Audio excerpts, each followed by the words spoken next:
the Lovers. I love this card. This is back to duality and back to fire and water. So same elemental duality as the High Priestess, but now we have a little bit more flow between the elements, where the High Priestess really kind of spoke to the subtle difference between the opposites. If we kind of think of the opposites as two big things and two ends of a continuum, not being far away from each other, but two ends of a continuum, two opposites coming really, really close. How close can the two opposites get before they mix? And they can get really, really, really, really close before they mix. They can almost intersect each other.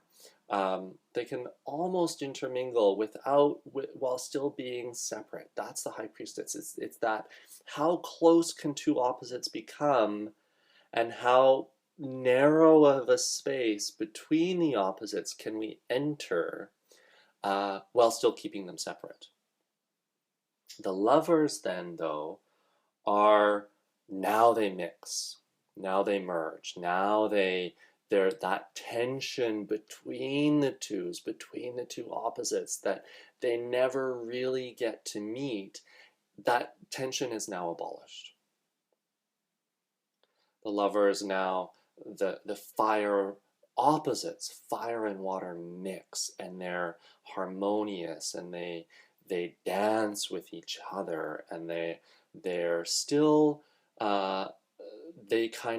they retain their identity, and then they lose their identity in each other, and then they retain their identity again, and they lose their identity again. And so that's these circles where we have water and it's pure water, but then they merge. And then from that merging, then fire becomes pure again. It grows out of the merging.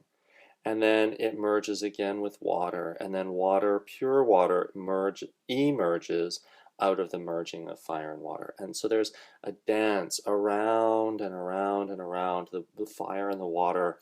Even though they're totally opposite, they're opposite in a harmonious way. There's much less tension that exists between them. And so that veil has kind of totally softened. That veil doesn't even really exist anymore. It's just there. And then it's also communicating the idea that within the masculine contains the feminine. Within the feminine contains the masculine. And there's really actually communicating the idea that there's really no extreme of masculine or feminine. So that's starting now to get out of that gender polarity, that gender binary, or polarities in general, not just in general, but in gender, but in general. Well, what is masculinity? What is femininity? And there now starts to also be a questioning of, what is that definition? It's not so clear anymore. There's a clarity, but there's a lack of clarity, and there's something beautiful about that questioning, and that merging, and that again, kind of keep coming to that key word of harmony. There's a balance between them, and a co-relationship. They can exist together, and they're happy to coexist. Anyway, that's the Lovers. For now, anyway. I'm sure I could probably do an hour video on each one of these cards. I'm probably going to have to go back and do a short version of the whole walkthrough, because this is getting very, very long. It's already in 2 parts. So the Chariot. Now we have, again, opposing elements. We're still in 2-element territory,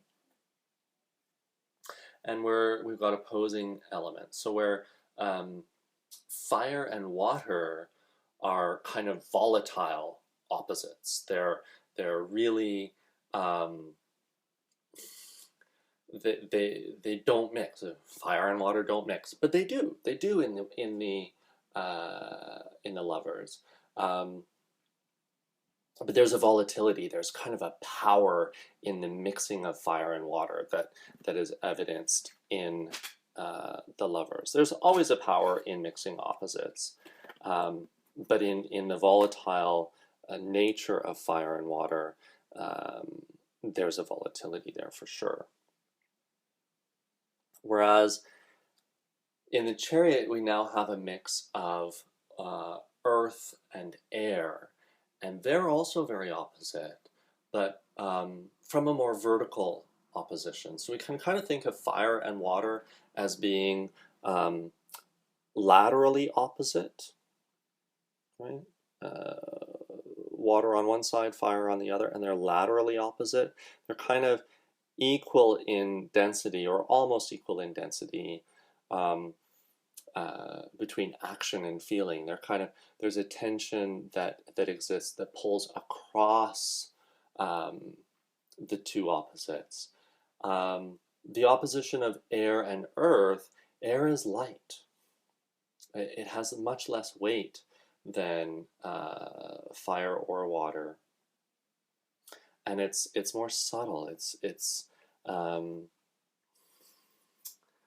Yeah, it's light and airy, and it sits above Earth. If we're from our limited perspective, it sits above Earth, and Earth is more dense. It's heavier. It sits below. It sinks down below air, and so the opposition is that it's kind of like air is floating up here somewhere, and Earth is way down here, and they look at each other, and they're not volatile in the same sense. They're not kind of struggling or fighting against each other, but Earth just sits down and air floats up.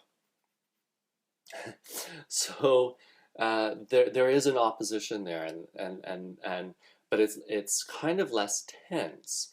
But there's still movement. Um, the air gives the air aspect gives direction. It's a conscious direction of Earth, and so it takes that normally stagnant thing of Earth, and it creates movement, and it requires direction. If air, the mind has to be very clear and direct in order to move Earth, because Earth is so dense.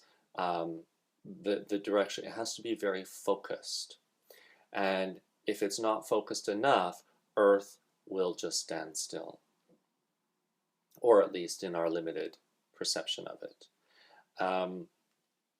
And Earth kind of has to have a willingness to move with the mind.